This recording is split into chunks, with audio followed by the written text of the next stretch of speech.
Hey guys, Doug Automatic Rifleman. So today I wanted to talk about the current events that have happened in Buffalo and in Texas. Not so much about the individual events, but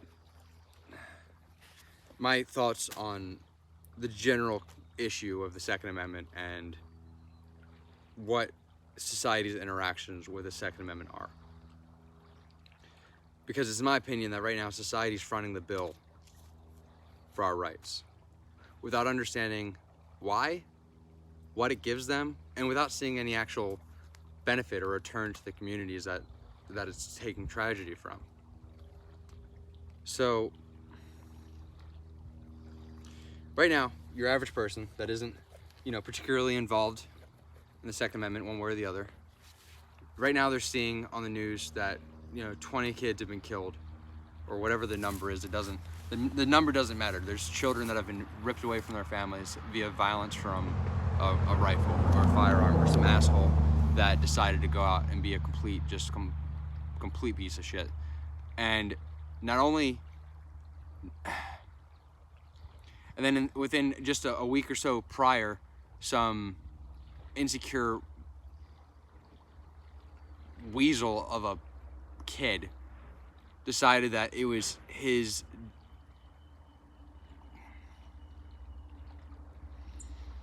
decided he was going to go and take the lives of many people in a grocery store that were just going out about their days, trying to focus on getting after whatever they're getting after.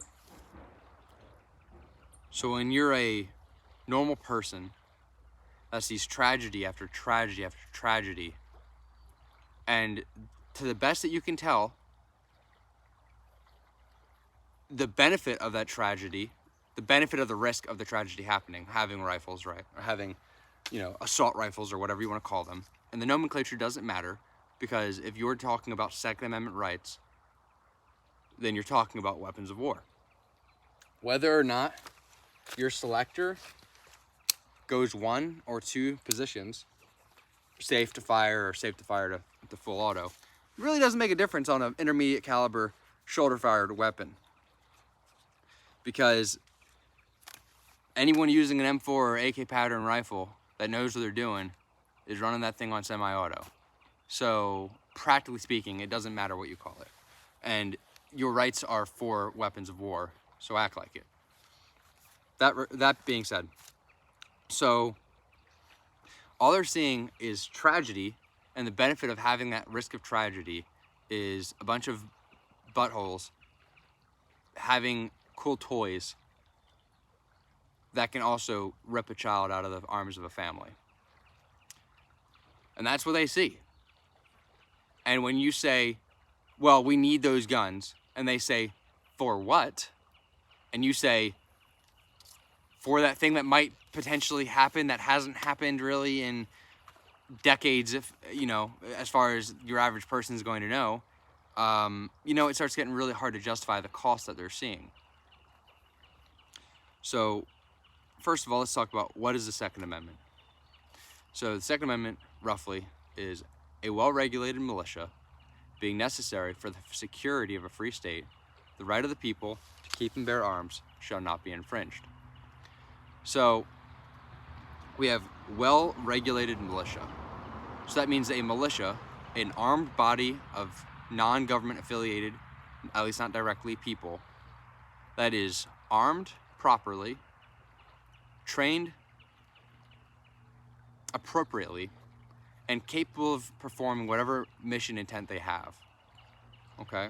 So a well-equipped and trained militia being necessary to the security of their free state, the right of the people making up the militia, to keep and bear arms shall not be infringed, so that they can actually be effective members of said militia. So with that being said, okay, so you have your average guy that has an AR pattern rifle or large frame pistol.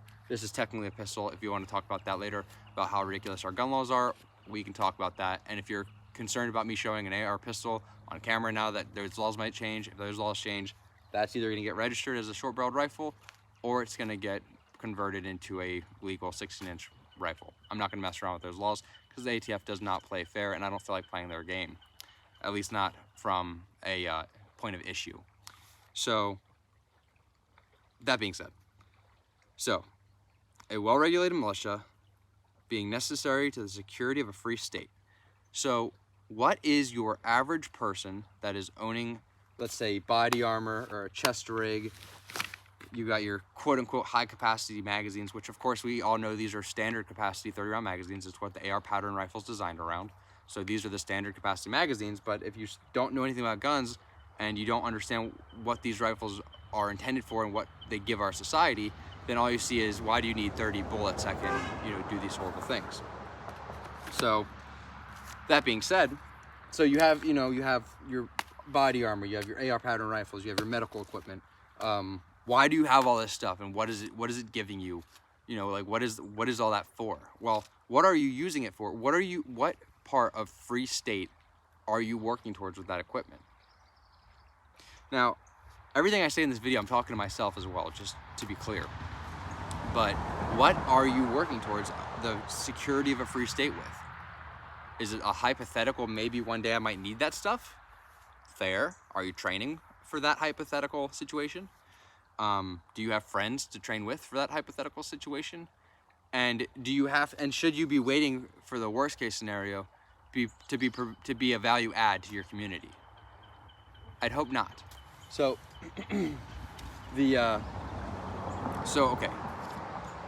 So we don't really see us adding much to the security of our free state at this moment, at least not actively. But we are having to front the bill for the right to exist. So with that being talked about, we have to understand the alt versus is principle, and I believe that comes from from Martin Luther King. So an alt versus an is. An alt is what ought to be, and it is what and is what it is, right? So it ought to be that we are adding to the security of our communities and our liberties in peace, in times of emergency, and in times of war. There are things that we can do proactively in each of those situations to build rapport with our communities, to build security in our communities, to build relationships with law enforcement, to build relationships with our local governments, our state governments, the federal government through the law enforcement entities that you're working with and through. These are things that we could be doing as normal people. During times of peace, providing education or helping the training of law enforcement, making sure that our communities and our response forces are working efficiently and effectively.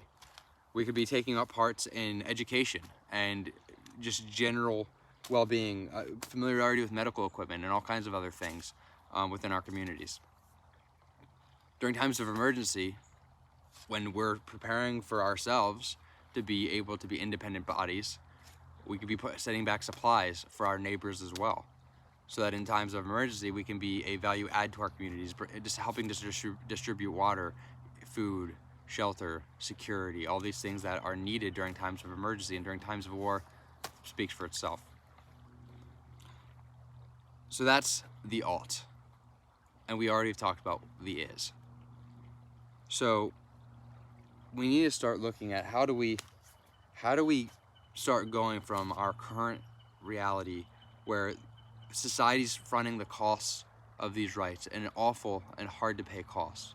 Because especially with this all happening right before Memorial Day, like we put all this cost as if it's on the backs of soldiers or our law enforcement. But that's just not the reality. We have, don't get me wrong, I'm not saying that fighting, against anti-American terrorism abroad is not an important thing to do. I'm not saying that at all.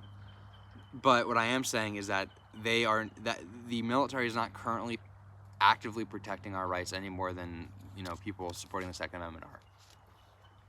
So, sorry, there's a bunch of mosquitoes around here. I don't know, if you've never been to Alaska, my goodness, the mosquitoes here are just unreal. You wouldn't think so, but it is how it is. It is and is for sure. So if the military and law enforcement aren't fronting that bill, then who is? And we see who is, we just don't recognize it, we don't talk about it. Society's fronting the bill for our rights. And that is a bill that has to be fronted if we're going to live in a free society. That's the risk, that's the reality. Now, we can do things to mitigate that risk. We can have good procedures. I like the run, hide, fight plan of action. I think it's an appropriate plan of action for the vast majority of people. We can start emphasizing more effective response plans within that strategy, so that if teachers have to fall back to the fighting point, they're not fighting with scissors or pencils, they're fighting with LCRs and Glock 19s. We can start spinning up our adults in our lives with proper medical training and equipment. This stuff isn't that hard to access, and the training is very simple. Preventative cause of death can be a very easy thing to learn how to deal with, to at least keep people stable until higher realms of medical care can get on scene. And these are things that we can be doing right now. Like, if you want to talk about, armed security in schools or better mental health and all these things, and these are great things to be working towards, but in the right now, in the is reality versus the alt reality, what can we be doing? What can you personally be doing to make sure that the cost of liberty, that your life reflects the cost of liberty well, that you're living a good whole life, that you're preparing yourself for any necessity you might have to do as an American or as part of the militia? What can you do right now? What path can we build to get from what is to what ought to be? And I'm not saying that I'm going to have these answers. These are things I want to talk about more, but these are things I want to start thinking about, and I want people to start thinking about, because it's just critically important that society doesn't see this burden that is on them as nothing but a burden. And it's completely fair that they only see it as a burden right now, because we, as people that are supporting the Second Amendment, have been a completely secular community for decades. The demographics of the gun culture in America has not been very open-minded, so to speak. And generally speaking, since it's a conservatively aligned liberty, because that's how our political system is right now, it's all divided. Since it happens to be divided to the conservative side, it seems completely closed off to some people. And that's been changing in leaps and bounds in the last 10 years or so.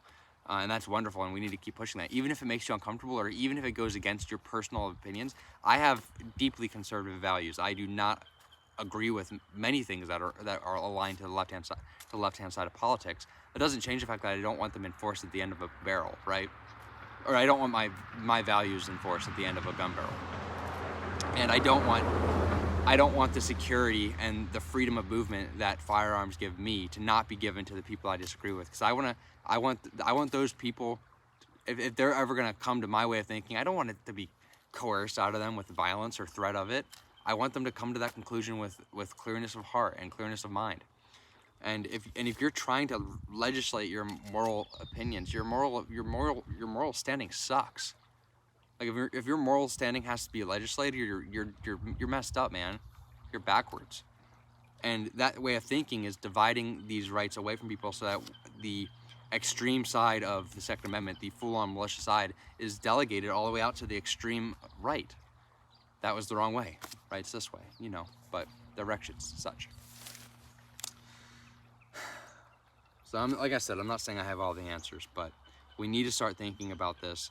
How do we start being a value add to our society rather than just a burden? How do we start looking at times of peace, times of emergency, and times of war, and setting ourselves up to be a benefit to our communities during all those times?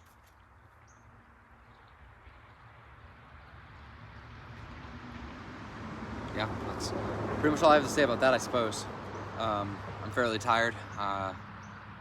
Just got off work here a couple hours ago. I guess it's like 9:30 in the morning, and I got home around 6. So, but this is on my chest, and I need to get it off. We're gonna work through this on this channel. I'm gonna talk about this more. This is something I'm incredibly passionate about. Developing reality strategies for dealing with these threats, and developing a path towards where we ought to be as a society. That's important to me, and I'd like to be whatever part of that I can be. But man, really, guys, think about this stuff, because I think it's extremely critical for our society, for our people, for our families, for our health. But yeah, anyway, if I watch this and have to add anything, I'll add it. But until then, you guys, it's Friday, so we have the Sabbath coming up this evening. Especially with everything going on, you really need to. It's my opinion that you really need to get spiritually right. I certainly need to work on it. But if you don't understand your beliefs, then you can't work towards improving your alignment with them. So get in your words, enjoy your Sabbath, take some time to relax and reflect and pray. Maybe fellowship if you're watching this. But yeah, it's been Doug with the Medical Rifleman, because everywhere deserves good and capable riflemen, and society deserves to see the benefit of having good and capable riflemen. Y'all have a blessed day.